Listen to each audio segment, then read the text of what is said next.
This is the Tornado Trackers podcast.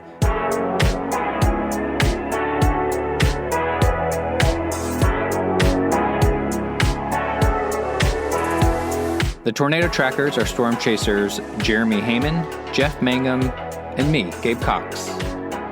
Hey, it's Jeremy. I'm Gabe. I'm Jeff. Welcome to the Hank. Tornado. Oh, Hank. Yes. The reveal. Let's The just reveal. keep Probably that. should have gone over the format of the show before we started. Keep that That's in. all bad. That's perfect. We love it. Just who cares about the banter at the top? We didn't even have a good factoid. That's right. I had no nugget this week anyway. Yeah. We're going to dive right in. You're listening to the Tornado Trackers podcast. You've seen from the title of the episode who we got on the show. Let me give him a little intro because he deserves it for sure. Our guest tonight is a musician, a songwriter, a filmmaker, and professional storm chaser based in Houston, Texas. He's directed, produced, and starred in a full-length independent film, several music videos, and has an incredible catalog of storm and nature documentaries. You've probably seen them. He has served as a storm consultant on a major motion picture and is credited with the discovery of an actual atmospheric event called Ghosts, which is a faint green glow that appears after red sprites. We'll have to talk about that for sure. You've likely seen his amazing documentary work on his viral YouTube videos. The man, the myth, the legend, Pecos Hank. Welcome, Hank. How you doing? Man, I'm hanging out with the Tornado Trackers. It's pretty awesome to see you guys. Great to see you, man. Likewise. We're stoked to have you on, man. Seriously, so excited. I've been thinking about this for a couple of weeks now. So, well, Hank, kind of a thesis that we have on this podcast is that everyone's got a storm story, right? Even if you're not you don't chase tornadoes or I have you don't, none. That's shocking. Well, that's a wrap, folks. That's the end of the show. Well, we think, everyone has a crazy weather story, right? And those are so fascinating and fun to talk about. So what is your storm chasing origin story? Yeah, I've got a couple of them. And I think first off, I think all of us, it was always there. And then when the first thing that happened, it just woke it up like, it wasn't like an event happened. I would think for most of us, everybody's different, but it was in us just waiting to be awoken. And then something happened to somebody. And then we realized how much we love it. But I think the first thing, there was a couple, the first thing was, when I was a kid, I was in Minnesota driving with my mom and my grandma, and it's really flat in this part of Minnesota in the summertime. And we were driving down a road that we drive down all the time. And then one day it was kind of cloudy and there was just a big mountain. That's what I remembered. I was 4. And I remembered there's a mountain there all of a sudden. And I thought, where did this mountain come from? And then it started getting noisier and noisier. It was a black mountain. And I said, Mom, what is that? And she turned to me and looked in the back seat and she said, it's hell. Oh, my. Creepy mom, right? Like, who does that to their kid? Awesome, Mom, So my understanding of hell as a 4-year-old isn't good. And so I think, why are we driving towards it? And I just kind of sit back like, they don't seem to be too concerned. Later on, I found out she said hail, but I'd never heard the word hail. And then, with a Texas accent, hail.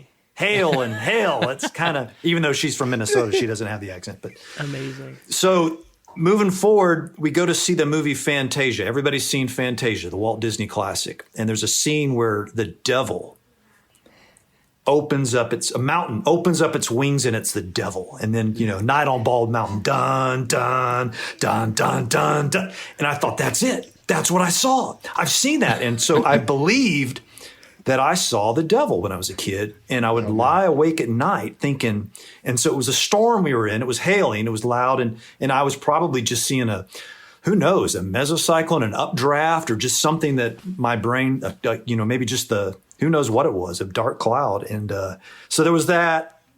And then when we lived in Dallas, when I was 6, 7, and 8, there would be, we all saw Wizard of Oz. We all saw that tornado. That was our tornado that we all saw. And and then it was a tornado. And then we had tornado watches. And we kind of lived on a hill. And so oh, there's a tornado watch. Let's go out and watch the tornado. And it never happened. And it drove me crazy. I'm like, this is BS. There's no tornado. So I think that teased me. And I thought I've got to see one of these tornadoes. And I talked to people. I bet you guys did the same, where you talk to people like, have you ever seen one of these things? Have you ever seen one? And it turns out that everybody has seen one tornado. So I thought I'm going to have that one chance to see one tornado before I die. And lo and behold, right? Wow. Who'd have all thought? these years later, You saw That's a couple. wild. Yeah, who'd have seen thought just a few. we'd be doing what we do? Now, are you one of those people that keep count of how many tornadoes you've seen? Yes. What are we up to? I keep count of everything. I keep count of how many times I've recycled my paper box. No way. I Everything. love that. Everything I tally. Yeah. But I'm one of the guys who really counts my tornadoes. So in other words, my tornado count is actually going down. I'll Whoa. look back at my footage and go, you know what? That's the same tornado. Yep. You know, when I saw my first multi-vortex wide, and it was 3 on the ground, 3 tornadoes Yeah. on the ground. You know, so that's now 1 tornado. So as the years go by, that number's decreasing because you're starting to go through footage and weed out the ones that you realize maybe that's not 3 or 2, that's just 1. It's decreasing because of 2018 and 2020. Oh yeah, Oh man, rough tough years. years. Yeah. Tough years. How did you guys do in 2018? Not great. We got the test. Yeah, that was Tescott. Mm-hmm. That was kind of our banner tornado. I don't think we. You got one in Arkansas City. Arkansas City. That was a fun gamble on a 2%. The rest were at night and some power Yeah. flashes and things like that. But you know, It wasn't great. Good. The hurricane season made up for it. Oh, No, right. that's Yeah. Category 5. You guys were there for that. We were there. Tell me- Never thought in my lifetime I would be in a Category 5. Tell me you got inside the. we did not get That's inside a sore the eye. subject. That is We're going to cover that story in a later episode, but that's a sore subject. For those of you listening, I saw their faces halfway through the sentence, and that's why I stopped. yeah, 3 grown men crying Yeah. is what you just witnessed. Hey, at least you were inside a Cat 5. I was at Yeah. home, and I thought, oh, well, I didn't see that happening. Nobody did, yeah. No. Anyway, wild. enough about Category 5s. We want to know about your crazy interception last year in Madel, Oklahoma. Yeah, it was kind of a dream scenario for storm chasers. The first tornadoes that we all probably had in April were all the big rain-wrapped monsters. Right. Yeah. So, and then finally in late April in Medill, Oklahoma, there was a tiny supercell. It was luck. You guys were out that day. There was 4, 5, what do they call it? The string of pearls or Yeah, right in Yeah. a row. yeah, right. supercells, all tornado warned, all with mesocyclones, with strong couplets. And the tail end was over the Red River. So, okay, I'll bump up to the next one. And then that was the one that dropped a tornado that you could actually get close to. And man, Yeah. I was there alone, and it was a tight mesocyclone, LP, just you could, and then, a skinny little EF2 that you could see in the sunlight, the large debris from the small debris, and you could just kind of creep up and choose how big of the debris you were willing to take. And then it was so bright that I couldn't see my screens. Like usually we're used to, darkness and Right. so some of my shots are a little overexposed. I was able to correct them a little bit, but anyway, beautiful shot of a tornado. Unfortunately, it hits the town, hits this warehouse. All that smoke you see is being sucked. It's like they have some kind of furnace in there. We did some research to find out what that was, and it's just pulling out all the smoke. Somebody was killed from some flying debris who took shelter, I believe, in that warehouse. And Wow. but All the things. Gosh. yeah, but from a storm chaser's perspective, it was that shot where you're super wide angle, right up close, how close would you say you were to the base? I would say I was inside the EF0 perimeter for sure. I mean, I have dents on the side of my car from Oh, wow. from that. Yeah, and for people who are listening who haven't seen it, we're going to include a link to Hank's video on YouTube. It's unbelievable. Some of the best tornado footage ever shot. Yeah. Oh, well, thank you. Man, when we saw your footage, just blew our mind, man. That's when everyone threw their cameras out the window. Yeah, we We're did. done. That's exactly right, man. And then we saw Melanie Metz from the Twister Sisters, Dalton, Minnesota tornado. So good. Yeah. That is incredible footage. To me, that's the ultimate tornado with the sunlight that she had and the rainbow and the practically Perfect. not moving, slow. Yeah, it was perfect. Yeah, unbelievable. We'll include that in the show notes too. There'll be lots of things to watch after this. Lots of things. So many. 100%. Hank, speaking of that, your footage is incredible. You are an incredible videographer. What sets you apart though is how you lay out your videos and how you narrate them and how you create a story. It makes them so captivating and compelling and really gets to the heart of the chase. And you really put your heart on your sleeve in those videos. I'm curious, like, what have you always been a writer? Like, have you written narration before writing, narration for your storm videos? Where does that spark come from? Because it's very apparent that you have that. Yeah, first off, thank you. I guess, I've always been a musician, so I'm always writing lyrics and love, we've like when you say he's directed a full feature length film, you have to see the film first before once you see it, you're like, oh, well, it's that. I love BBC Earth stuff. I love Nat Geo stuff, I guess we're just kind of mimicking our heroes. Remember Jacques Cousteau? Oh, yeah. And Steve Irwin's my favorite. And so any nature documentary, I guess I'm trying to emulate. I mean, Well, you're doing a great job Thank you. at it. Your YouTube analytics are proof of that. And I'm sure everyone listening to the show is probably subscribed to you already. But I love what has happened in recent years where your art form has actually come in and supported science. And I think that's just such a great marriage of two really important things. I think art is really important, and I think science is really important. And there's room for both on the field with storm chasing. I'd love to hear your thoughts about that and just kind of the journey that led you to, helping out with scientific field research. They've a lot of the guys that I know that are successful, the old men, the old wise, successful men, they say, if you do what you love, you'll be successful. And for 30 years, I would say, when is that going to happen? Because I've been doing this for a long time. I mean, I remember having two VCR. My first tornado, I had two VCRs next to each other and edited a little story. And if you came to my house, I held you hostage and made you watch my first tornado video. And then one day, YouTube's up, oh, wow, look, I can, put this on YouTube. And then as you guys know, then we were just uploading videos to YouTube. And then you thought, oh, I can monetize this. Yep. Who'd have thought that? I mean, I just wanted to take pictures of neato stuff.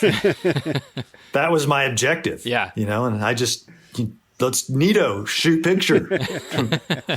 and then, here we are later on, working with atmospheric scientists, maybe contributing to the field. And so Dr. Lee Orff has these simulations. So all the numerical models that we use are I guess you would call them simulations, right? Or maybe not simulations, forecasting, just models of what the atmosphere is going to happen. But like the GFS is like a 13-kilometer resolution.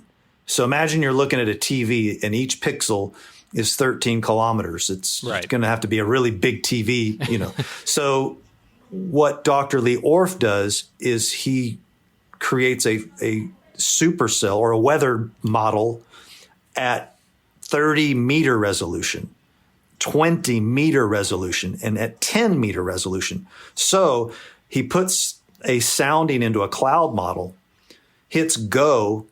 The computer understands the laws of physics the best that we know them as humans, the best that we understand them as humans. And you watch a storm start to bubbling up. He's not doing anything. It's just the computers saying this is what happens when you have this atmosphere in this place. And a storm starts to grow. It starts to organize. It starts to rotate. A mesocyclone starts to lower and a tornado comes down. And not only that, but he picks up the multiple vortices, all the little vortical features. And when you watch them, you're just blown away. I just realized I was talking for a really long time. So I reached out to him and I said, I'm seeing that, because a lot of guys, when you talk about the simulations, okay, first off, let me back up. His simulations are suggesting that we need to maybe rethink our supercell conceptual model. We need to rethink our conceptual model, because a lot of the things that we theorize that are driving or causing tornadoes, his simulations are saying, no, that's not what's happening. So now you have the other scientists that are coming up with all the previous ideas are saying, yeah, but that's a simulation. Yeah. It's a simulation. It's not the real world. I'm saying that's pretty close. And so I compare his footage with my footage, and some shots you can't tell, like the Mamadas. I mean, his storms grow Mamadas clouds. Wow. And the fact that it doesn't turn into a burrito supreme or a suitcase. It develops some Mamadas clouds. It has the overshooting top. Every organelle, if you will, that we see in a supercell are in the tail clouds. And so I just compare his footage with mine to just help validate the footage, because if his simulations are real, they're telling us a different story, and they're going to help us understand these tornadoes better. Wow. That's really incredible stuff. And I've seen, we're going to have a long list of videos to watch on the show notes, because that one in particular, it is mesmerizing, like you said, to just sit and watch it and seeing the things that you can, it'll jog your memory of an event from when you've been out storm chasing, like, oh gosh, yeah, I saw this particular thing just like that when I was out, whenever.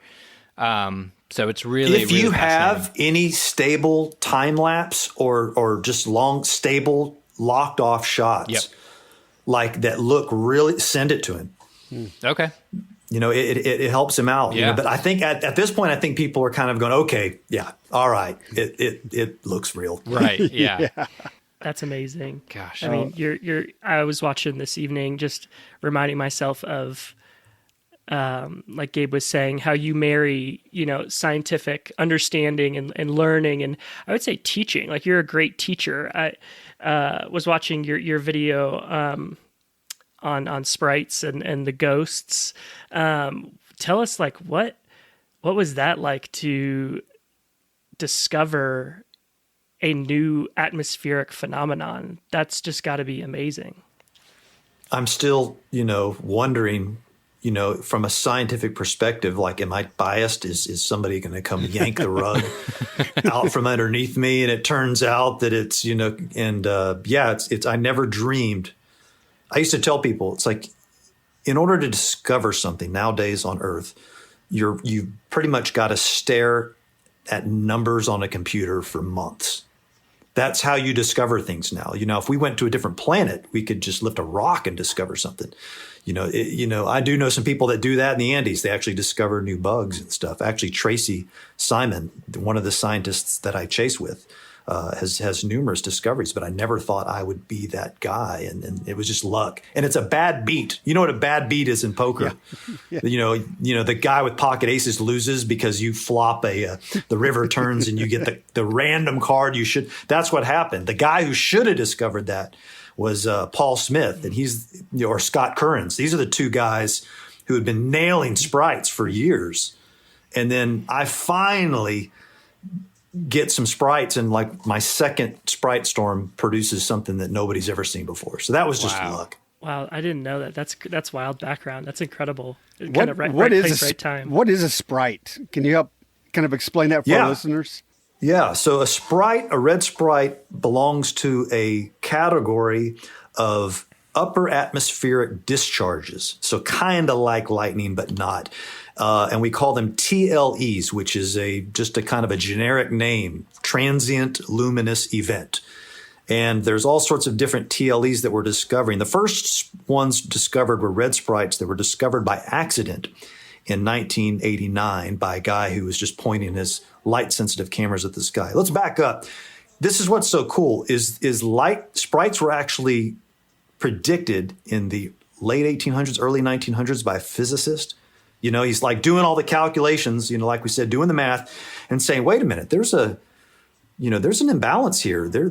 We should have some kind of discharge up there. So this was actually, that's the beauty of science is, you know, we look at the math, you know, we see these gaps, dark energy, dark matter, you know, we later kind of, you know, say something should happen here. And then 100 years later, somebody actually discovers it. So anyway, so sprites are these upper atmospheric discharges, but more cool, it's like a domino effect of discharges that cause them. So you have generally you have this huge positive ground flash, and they're the horizontal ones, like the horizontally extensive flashes that connect to the ground with a positive flash. So they're those anvil crawler giant bolts you see behind the squalls generally, or something. That's where they tend to be.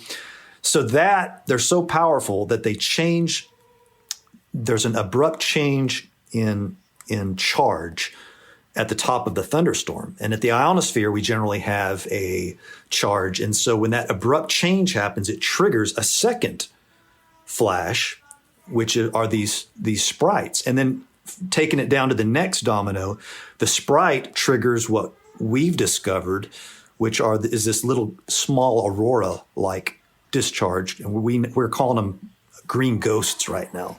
So you have the horizontally extensive positive ground flash, lightning, boom, it's really bright. That triggers the red sprite, and then next follows is the green ghost. And you have to be really patient to be able to find these. Is that right? Like when you're taking photos of this, like, is this something you're just kind of going in that whole night going, I'm waiting to see this?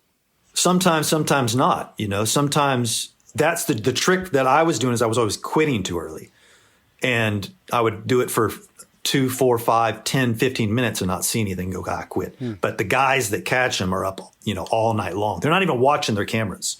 They sleep in their car, and then the next day it takes them a week to just go through their footage. And you're thinking, God, they're just getting them left and right. It's because they're working hard. Yeah, but sometimes I've seen 2 storms that are spriting like on the order of every 1 to 2 minutes. That's insane. You're going nuts. That video in particular is extremely special.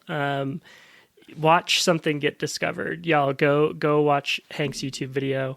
Obviously in the show notes, check that out. But it's just incredible to think about. Yeah, like you were saying, you didn't have to stare at a screen. We call the ionosphere the ignorosphere. Have you guys heard that term yet? No. Okay, so it's like we don't know anything about that area. We're kind of blind and dumb, you know, it's to what really is going on. And so that sets up a great opportunity for all of us, for you guys. Like, okay, it's a new planet. We can turn over some rocks. And especially since we're on the frontier of these new, you know, super sensitive cameras that are coming out. Yeah. We're first in line to discover these. And most of the scientists that we know, that you guys know, are chasers. They're most of them are sitting at their desk crunching numbers. And so you guys are the ones that are out there chasing. And I just heard Skip's podcast last night with the Twister sisters talking about how all your footage is scientifically valuable. You know, I mean, I can't tell you how many times we've had to go back to other chasers and see, you know, hey, did you get this angle? Did you get that angle to help further the field, perhaps? Wow. That's super inspiring and motivating, and a good perspective shift, right? That to be reminded of that. And I think my mind especially goes to the people who are putting drones up now around these storms. Like, that's a paradigm shift, right? And I don't even think we've scratched the surface as a community in that realm, because probably it's scary to put up something like that expensive, near a supercell or a tornado. But yeah, that's really inspiring and motivating, and a great reminder. Kind of jumping off of, I don't know, that last comment, Hank, about, catching storms. Something that you and Jeff have in common is catching the twins in Pilger, and just those incredible tornadoes. And I'm just like talking all about your videos tonight because I'm obsessed with the work you do. But your world's fastest tornado video. Yes. Tell us how that started to come together. And just to give a little background, Hank has, you could tell us, but confirmed that the fastest forward moving tornado ever documented. Unbelievable. How did that idea come into your head to start looking into even that? Skip Talbot. Yep. Okay. All Skip Talbot. I would have never, ever dreamed that tornado was moving that fast, because from my slant, it was kind of moving away from me. Skip and Jennifer showed up coming from, they come from Illinois. So they were there coming from the east. I'm coming from the south. And they were there and had almost a perpendicular perspective of it. And the tornado accelerates to 94.6 miles per hour from our calculations. Now there needs to be a paper published about it, which we're thinking about doing one. We're all so busy, but somebody will do one sooner or later. Yeah. So until a paper's published, among the scientific community, but even Anton's like, man, he's like, there's very little room for error on this one. We were pretty thorough. So Skip, I remembered in 2014 posted that this tornado was going 90 miles per hour. And it got like 40 likes. That was it on his Facebook. And I thought, that's deplorable. No. Yeah. I was like, Skip, I was like, no. And I'm watching my footage. I'm going, it's not moving 90. And I'm like, but Skip's not one to really like make those kind of mistakes. And this always bothered me. And so now that we've gotten to know each other really well, I asked him, I said, Skip? And he's like, dude. And so then I just went back and watched his footage closer. It's like, oh, holy schmoly, like he's perpendicular. It's like, yeah. I'm too busy watching the whole thing. But if you watch the ground, you can see it. It just all of a sudden accelerates. And so what's happening, most of us thought when you saw that rope we just thought satellite part of the parent circulation. So we all just lumped it into that tornado, like a multiple vortice. Right. But I had a shot of that rope. That's the actual Pilger tornado. That's the EF4 that hit Pilger. That is crazy. And I was on it shortly after that and following it the entire time through the rope out. So I'm like, nope, that's the Pilger tornado. It's not. It's its own identity. It's not part. So it actually, and the other thing about it is satellite vortices and subvortices have arcing paths, right? They orbit around the mesocyclone. So we were expecting that the Pilger rope phase of the tornado, the fastest tornado documented, would have an arcing path. It just keeps going relatively straight. And we because Anton found the scar. Wow. He got on Google Earth and found the scar that it left a few days later. Oh, wow. So that's how we were able to get the precise measurements. When Skip came up with his 90 mile per hour, he didn't have that. He was just triangular, and that's how close he was. And he was probably backing off a little bit too. Sure, With that. So with the scar that we found on the Earth and all the videos, we have 4 really good stable shots. We were able to, time the tornado as it passed, especially with all the lightning. It helped us sync all the video to the microsecond. Anton does all that. And able to time, every time the tornado passed this telephone pole, this house, this pylon, plot where it was at this time, and then triangulate the distance. And so it started off, it was just going, it was like I thought, it was going 25 miles per hour. But as it approached that developing EF4, it slowly accelerated and then it got slingshotted past it. So for 5 seconds, it was going 94.6 miles per hour. I remember a buddy of mine and I were driving from south to north, And when we saw that, it was so thin at one point, and thought, oh, let's get in front of that. We're going to have a great view. And the closer we got, that sucker was moving so fast. It was like, yep, not going to catch that at all. So had no idea it was going that fast, but it definitely sped up rather abruptly. And it seems like it was almost made to be studied because, like you said, with the lightning bolt, I mean that signature lightning bolt that happens. I mean, that's a freak in and of itself. Like it was asking to be studied a little bit, you know. Like that's what an amazing story, and just how like motivating. Again, I repeating myself, but inspiring to get out there and document these things because. They are so kind of ephemeral and they, you know, eventually go away. And so capturing them is the service, that we can do to them and getting to apply it to science. I mean, that's just so amazing. Gosh, that's awesome. I agree. The trick is we just got to stay out there, not die. Do you guys ever have near-death experiences out there? Yeah, Gabe and Jeff got close. Yeah, me too. Too close. Yeah. If we can stop that nonsense, you know, like and stay for the long-term investment, you know, imagine what we're going to see in the next decade. Yeah, absolutely. I always say that, but then I'll go out and do something stupid and almost kill myself again. But I'm trying not to do that. The two things that always get me in trouble: one, rain-wrapped HP tornado. Yeah. Yep. And two, I have little faith in it. I'm thinking, it's not going to do it. Yep. Right. But every time I've had a near-death experience, those two things were factors. So if I'm thinking about it, I say this now of backing off on the HPs. Yeah. I don't know. Yeah. Well, that was our close call was on an HP. It was the Canton Day, actually. You got a great view of it. I was in a ditch. My car slid off the road. I know your videos, but I haven't associated the face with it too.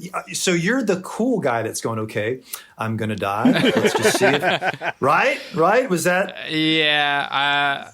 I'm glad that the emotion didn't come through on the video. No, I made a goodbye video to my wife and kids. I thought it was for sure. Wow. Yeah. Also another episode. I'd like to hear about that, man. So let me know when that episode's going. So yeah. I want to ask an impossible question, like an impossible question to answer. But in all your years of storm chasing, what are the ones that just jump out to you that is impossible to ask or answer? But no, it's not. But why not? So it's right behind me. Okay. Dodge City 2016. Boom. I dreamed of that. The first book chaser that I followed was Warren Fadley. Yes. And his book, you know, my mom bought it for me and for Christmas or something, In Pursuit of Untamed Skies. Yep. and he had a video too, the Weather Channel put out, and he talked about the tornado fest in the Panhandle, where he got like a dozen tornadoes, all shapes and sizes. And every time that was in the 90s. And I started chasing in the 90s, early, 95. I started lightning, and it wasn't until 2000 that I went for the supercells. But every time that happened, I missed it. So it took me 20 years to finally get the long track cyclic supercell. Wow. No, it's beautiful. What a day. I want another one. And that's featured in your video that you put out a few years ago. That your top 10 best tornadoes. That's your number one, right? Yeah. And it was number one and number three. I probably worked some angle. Why not? Yeah. Unbelievable. Yeah. And I was watching that video earlier today, and your videos have some great comments on them, just because they do reach such a large audience. But I wanted to. It's just so funny. The top comment on that video is, "I wish my boyfriend would describe me like you do these tornadoes." Well, I'll have to pin that one. I love that. Yeah. Well played. Really good. I need. Yeah, we are pretty freaky guys. Yeah. So if somebody's scratching their head, if your wife or your girlfriend, your girlfriend's mom, your boyfriend's mom is scratching their head, don't take it personal. Yeah. If they're looking at you, out through one eyeball, we kind of deserve it. That's a peculiar passion we have. Yeah. Well, Well, Hank, thank you so much for joining us on the Tornado Trackers podcast. It's a dream to get to talk to you. You know, you are one of our heroes just in terms of how you dream big and you chase with your heart. And that's who we want to be, and just what you've also contributed to what you called citizen scientists, science, I should say. I'll call it just science. But yeah, thank you so much for practicing your art and letting us share in it with you. We're so stoked to see what you make in the future. Honor's mine, guys. Hank, where can people find you on the web? Just Google tornado. Truly, the best answer. That's the realest answer we've ever gotten. That was a dumb question. That is the best answer. Find him everywhere at Pecos Hank. And you guys can find us everywhere at Tornado Trackers. Share this podcast with that friend you've got that also loves storms that you like to share forecasts with. Or even not, just share it with your girlfriend's mom if you're trying to convince her that what you do is A-okay. 4 grown men, talking storms. Yeah, share our podcast around. Leave us a comment on Apple Podcast. Share your storm story with us. We'd love to read it on the air. What made you passionate about storms? What crazy storm story is floating around in your family for years and years and years? We would love to read that on the air. We just find that stuff so fascinating. Thanks so much for joining us. And we'll catch you in a couple weeks on the Tornado Trackers podcast. See ya.